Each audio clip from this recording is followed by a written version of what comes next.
Contraseña, ciencia, tecnología, sociedad.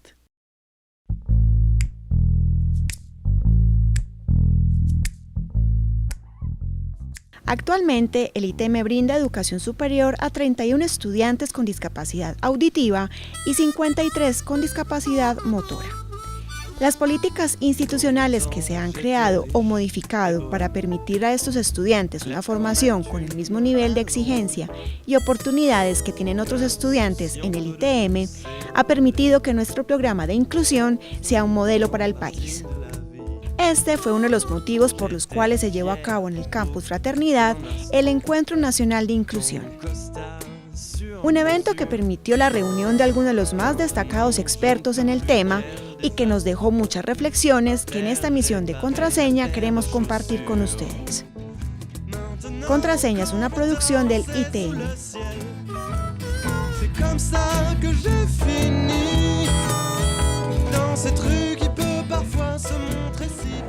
Bueno, todas las sociedades por definición y desde siempre han sido de alguna manera excluyentes.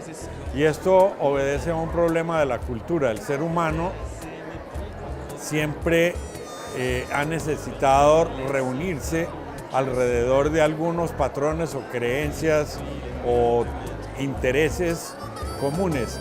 Y lo natural es que en la medida en que hay unos que se unen porque coinciden, automáticamente excluyen a algunos que por alguna razón no coinciden en los mismos intereses. Y esto hace que se configuren procesos que por un lado tienden a unir a la gente, pero por el otro lado también tienden a excluir a algunas personas o algunos grupos o algunos conglomerados, eso depende de la escala, porque de alguna manera no coincide con el mismo interés del grupo dominante, digámoslo así.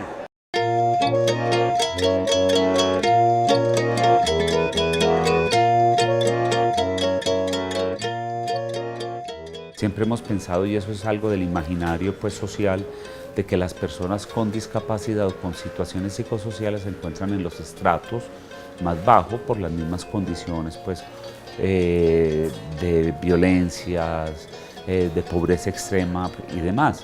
Pero últimamente estamos viendo que surgen unas nuevas poblaciones, como por ejemplo personas que pueden ser de estratos 5 o 6, que en un momento determinado se quedan sin trabajo o entran en una bancarrota y que obviamente no reciben subsidio del Estado, ni se les subsidian sus servicios ni nada, y empiezan a ser poblaciones altamente vulnerables que tienen que cambiar estilos de vida y una cantidad de situaciones que por lógica los vuelve vulnerables. Entonces nosotros realmente ya no estamos centrados solo en discapacidad, sino que nos hemos proyectado a todo tipo de población que por cualquier motivo sea segregada, excluida, sea por prejuicio social, por imaginarios sociales o por variables muy reales como el caso de las discapacidades físicas.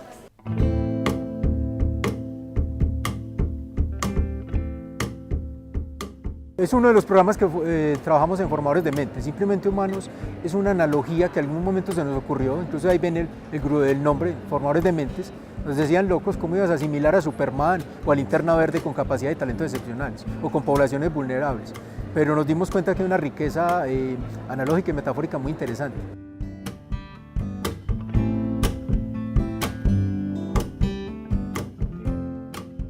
Bueno, nos hemos encontrado con casos muy particulares en el trabajo como educadores y empezamos a darnos cuenta que independientemente de la situación de vulnerabilidad o de marginalidad que tuviesen, había un potencial. Y el potencial lo estamos ejemplificando con, no sé, si hay un recurso académico muy valioso en alguien que tenga una limitación visual, le entregamos a un niño Matt Murdock, Daredevil. Si hay un chico que sea veloz o atlético, deportivo, le entregamos un Superman. Si hay un chico de la población LGBT que tenga un potencial para pintar, le entregamos una Linterna Verde. Pero estamos resaltando de su potencial real. Yo también quisiera hacer hincapié ahora sobre posibilidad de poder desarrollar un tema muy colombiano, que es un personaje pues, sacado de la leyenda del Cauca. Es un personaje que lucha contra la violencia contra la mujer. Él se llama Guacarí.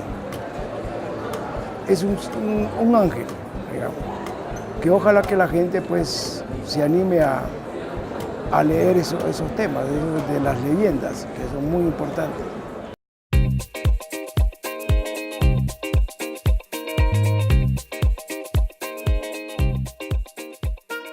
Yo creo que al deseo de la persona no se le puede poner límites, porque bueno, pues Beethoven terminó su vida sordo y compuso cantidad de sinfonías, y Mozart tenía un montón de limitaciones emocionales terribles y sin embargo fue un gran músico.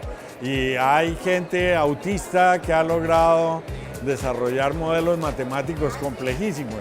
Entonces, pues nadie puede ponerle freno a las ambiciones.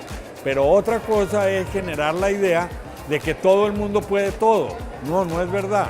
Incluso si yo tengo todas mis capacidades dentro, digamos, de las líneas normales, yo tampoco soy capaz de todo, porque si no tengo la ambición de ser el mejor empresario del mundo y millonario, nunca voy a ser millonario. Voy a ser un total discapacitado para el dinero.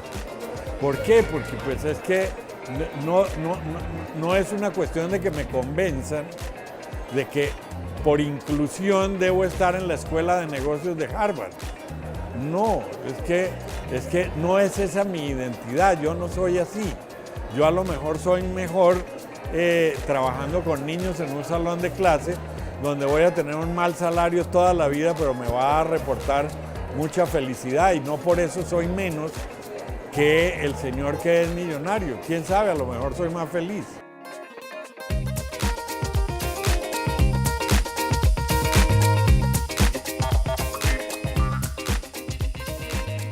Lo primero que nosotros siempre hacemos es que caracterizamos las poblaciones. Cuando hablo de caracterización, no solamente es una referencia geográfica, a qué estrato pertenecen, sino que vamos más allá. Nosotros caracterizamos las condiciones de vulnerabilidad, las condiciones de la discapacidad, caracterizamos las dinámicas familias sociales que tienen, y obviamente, que creo que lo más importante, estamos aplicando desde el año pasado cuál es la percepción de calidad de vida que ellos tienen. Con base en ello, nosotros ya podemos irlos orientando acorde a las habilidades o potencialidades que tengan, ¿sí? Porque los muchachos sí pueden querer entrar a ciertos programas, pero realmente de pronto tienen ciertas limitaciones, y es un hecho, pues hay que verlas. Me explico, un chico de la comunidad sorda por el momento no puede entrar a mecatrónica, porque no va a poder escuchar ciertos sonidos que son fundamentales en la intervención con un objeto electrónico. No puede, hasta el momento, quizás a futuro, porque tengan una luz guía, no sé, algo que... Pero en este momento no hay cómo hacerlo. Entonces, en ese orden de ideas, sí hay carreras que, pues, por responsabilidad social, el ITM no puede decir entre. Por ejemplo, alguien que tenga un problema por un tumor cerebral, una isquemia cerebral, y pierda las funciones matemáticas, no me puede salir como en el área de las ingenierías, porque es básica la ingeniería, ¿no? Las matemáticas en ingeniería. Entonces la idea es que a los muchachos les quede muy claro en dónde pueden desarrollar sus potencialidades. No le negamos el ingreso a nadie, pero sí los guiamos para donde vemos que tienen más potencial, y obviamente también es explicarles para que se sientan mucho más motivados hacia las carreras que eligen. Cuando regresemos de la siguiente pausa, nuestros invitados debatirán sobre uno de los conceptos más importantes y necesarios que debe tener un programa de inclusión en educación: la normalidad. Contraseña: Ciencia, Tecnología, Sociedad. ¿Quién es una persona normal? ¿Cómo debe entenderse este concepto en las instituciones educativas? A continuación, los invitamos a compartir las reflexiones que sobre este concepto hacen los invitados del Encuentro Nacional de Inclusión que se llevó a cabo en el ITM. Bueno, hay una serie de parámetros que si usted mira cuáles son las metas que se ponen a un colegio, por ejemplo en el índice sintético de calidad, en las pruebas del ICFES.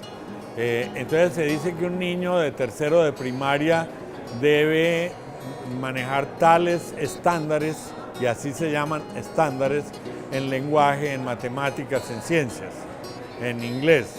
Y un niño normal es el que logra hacer esas cosas en el momento en que dicen que hay.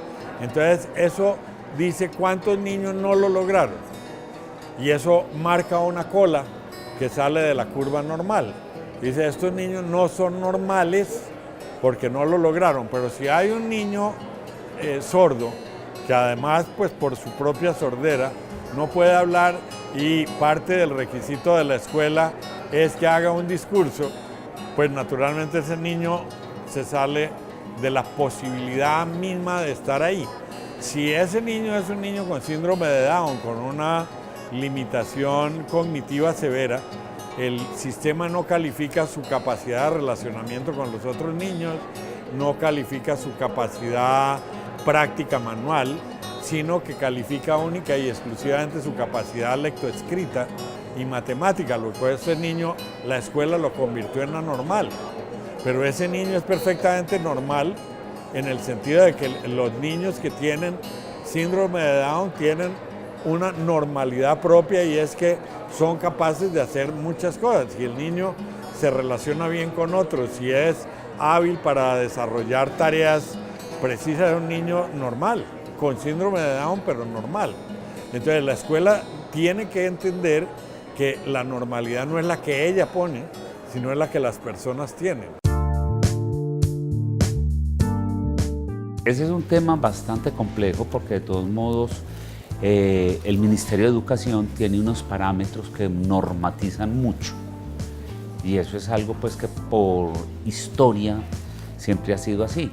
Lo que pasa es que la norma es donde está la mayoría de personas, eso es como lo normal. Para nosotros es muy claro, nosotros no hablamos ni conceptos de normal, anormal, ni de patológico, ni de insalubre, ni nada de eso. Para nosotros simplemente persona que entra, tratamos de ver cuál es su situación real y desde ahí realizar las intervenciones.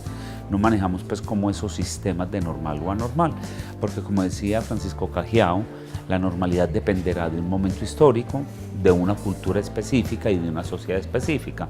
Entonces nosotros lo vamos manejando acorde a eso. ¿Por qué? Porque nosotros nos manejamos desde el enfoque de contexto, el enfoque diferencial y el enfoque de género. Eso hace que las poblaciones las manejemos como con unas características muy propias dentro de nuestra institución.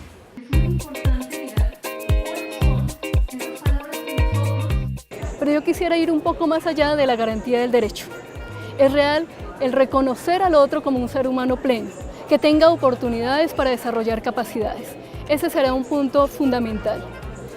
Y quisiera retomar un poco el tema de qué nos implica a nosotros las instituciones de educación superior. No solamente abrir las puertas, no solamente tener estudiantes en condición de discapacidad, sino asegurarnos que su educación sea de calidad, que tengamos también administrativos, contratistas, maestros que sean referentes porque son personas con discapacidad que han llegado a lograr un empleo. Entonces, en ese tipo de situaciones se empieza a cambiar la situación y se empieza a hablar de justicia social.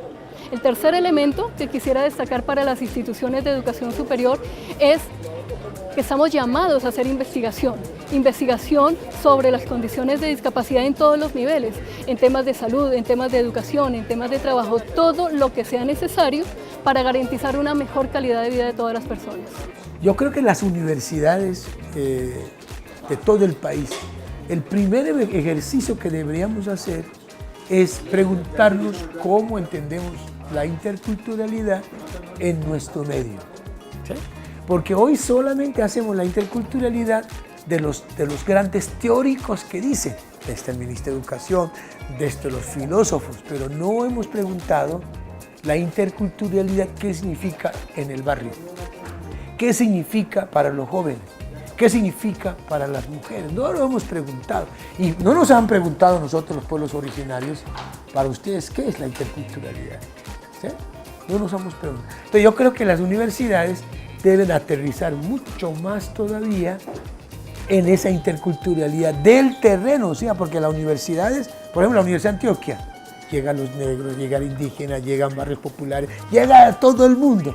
Y hemos hecho esas preguntas a ellos. Nunca. O sea, siempre se hace desde la teoría. Por eso es la crítica que también le hacemos a la academia, es que se ha quedado en pura teoría. La teoría para nosotros no existe. La teoría existe desde la práctica. Desde la práctica se hace la teoría. No se hace la teoría para hacer la práctica. Eso es lo que hacen las universidades. Todo lo contrario, a mi manera de ver. Entonces, nosotros tenemos que entender que todo esto son cosas relativas, que no existe un ser humano perfecto, ideal, al que yo pueda ponerlo con patrones, porque eso es lo que define la normalidad. Y las instituciones definen eso. Si los colegios dijeran que los niños que deben graduarse son los que son buenos compañeros, los que tienen altos estándares éticos, los que hacen esto, no importa si no saben matemáticas, cambian el patrón de normalidad.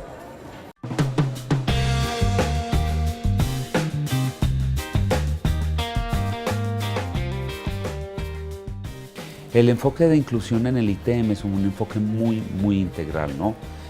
Aunque seguimos cumpliendo pues, los lineamientos del Ministerio en cuanto a que el programa debe garantizar el ingreso, permanencia y graduación de las poblaciones vulnerables o con discapacidad, pues nosotros hemos ido un paso más adelante porque hablamos de enfoques integrales, biopsicosociales. Y dentro de ese enfoque está más que prestar el servicio de ingreso y permanencia, es que las personas pertenecientes a este tipo de poblaciones se desarrollen como seres humanos integrales y tengan la capacidad de empoderarse y generar autonomía para su vida cotidiana. Lo comentado en mi presentación, las instituciones de educación superior tenemos el deber ético, moral, pero sobre todo el compromiso social de cambiar la realidad. Es decir, transformar lo que socialmente se había venido dando, que era la exclusión de las personas con discapacidad de la educación superior. Entonces, lo primero es atender a los lineamientos de educación superior, más recientemente al decreto 1421, que fue aprobado el 29 de agosto de este 2017, y nos habla de una educación superior inclusiva. Eso querrá decir que tenemos que tener acciones afirmativas, es decir, campus que sean accesibles para todas las personas en todas las condiciones. Si alguien viene usuario de silla de ruedas, que tenga las rampas, pero no solamente hablo de accesibilidad física, accesibilidad comunicativa también es muy importante, porque la información debe llegar a todas las personas. ¿En qué formato? En el formato que la persona lo requiera. Si es una persona sorda, muy probablemente necesita un intérprete de lengua de señas o cualquier otra adaptación de esa naturaleza. Eso nos lleva a hablar de ajustes razonables y eso es de acuerdo a las necesidades de cada persona. No se puede generalizar. ¿Son personas sordas? ¿Todas van a necesitar intérprete de lengua de señas? No, porque hay algunos que leen los labios o mil otras cosas. Cuando regresemos de la siguiente pausa, conoceremos los principales retos que enfrenta la educación con inclusión en nuestro país.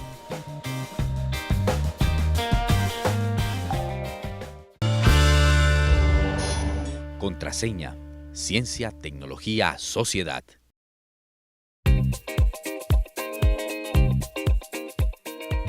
Ofrecer un programa de inclusión en la educación superior es un reto mayúsculo para las instituciones educativas colombianas. En esta última parte de Contraseña, los invitamos a conocer cuáles son los principales retos que afrontan estos programas para ser cada vez más exitosos.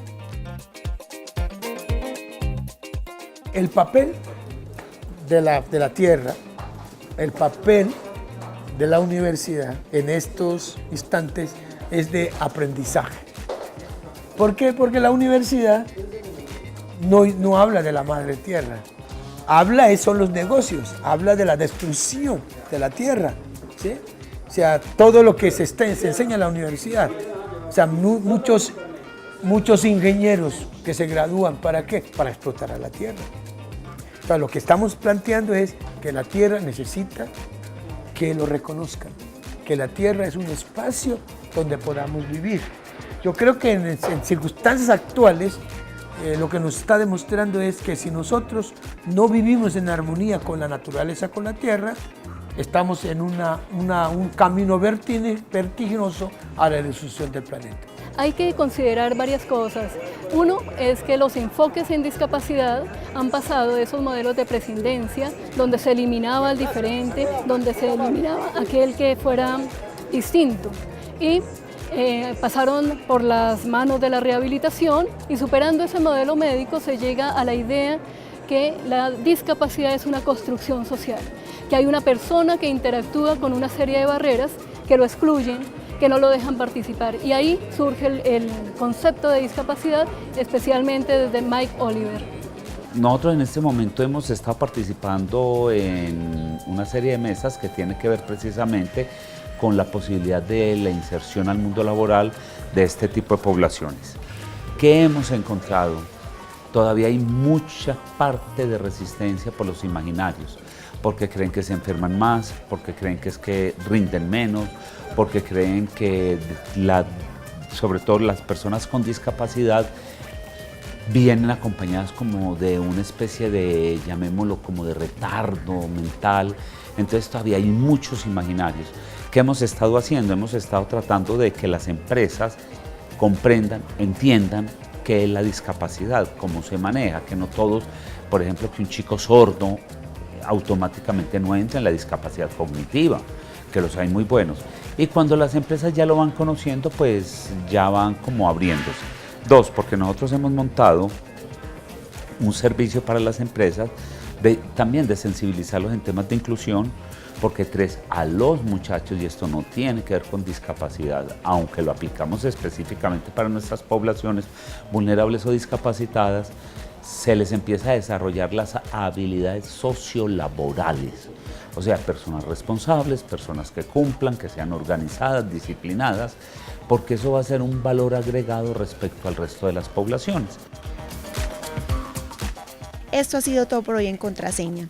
Los invitamos a que nos sigan en nuestro fanpage de Facebook.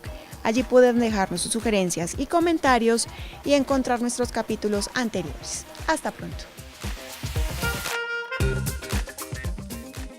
Alcaldía de Medellín, cuenta con vos.